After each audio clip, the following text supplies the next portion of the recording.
नमस्कार, आपण पाहत आहात क्राईम अंकुश न्यूज।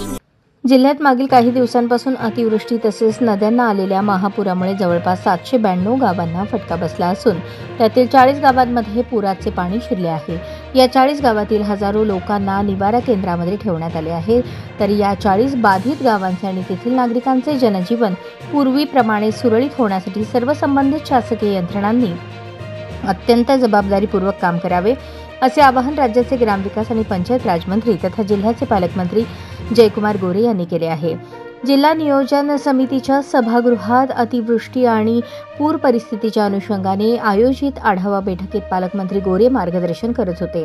यावेळी जिल्हाधिकारी कुमार आशीर्वाद, महापालिका आयुक्त सचिन ओंबासे, पोलीस शहर आयुक्त एम राजकुमार, पोलीस अधीक्षक अतुल कुलकर्णी, मुख्य कार्यकारी अधिकारी कुलदीप जंगम, अप्पर जिल्हाधिकारी मोनिका सिंह ठाकूर, अतिरिक्त मुख्य कार्यकारी अधिकारी संदीप कोहिनकर, जिल्हा नियोजन अधिकारी दिलीप पवार, निवासी उपजिल्हाधिकारी अभिजित पाटील यांच्यासह सर्व संबंधित विभाग प्रमुख उपस्थित होते। पालकमंत्री गोरे पुढे म्हणाले, सध्या बाधित गावातील नागरिक निवारा केंद्रात राहत आहेत, परंतु आता गावातील पुराचे पाणी कमी होत असून सर्व स्थानिक प्रशासनाने तसेच जिल्हास्तरीय प्रशासनाने बाधित असलेले सर्व 40 गावांचे आणि तेथील नागरिकांचे जनजीवन सुरळीत होऊन मुख्य प्रवाहात येण्यासाठी सर्व तातडीच्या उपाययोजना राबवाव्यात। आरोग्य विभागाने सर्व नागरिकांच्या आरोग्याच्या तपासणीसाठी आरोग्य शिबिरे आयोजित करावीत।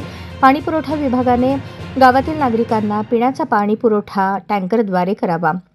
संपूर्ण पाणी कमी झाल्यानंतर पाणी पुरवठा योजना कार्यान्वित करावी। सर्व ग्रामस्तरीय संबंधित विभागांनी एकत्रित येऊन सर्वप्रथम गावाची स्वच्छता करून घ्यावी आणि साथीच्या रोगाचा प्रसार होणार नाही याची काळजी घ्यावी असेही त्यांनी आवाहन केले। न्यूज चॅनलला लाईक करा, शेअर करा आणि सबस्क्राइब करा।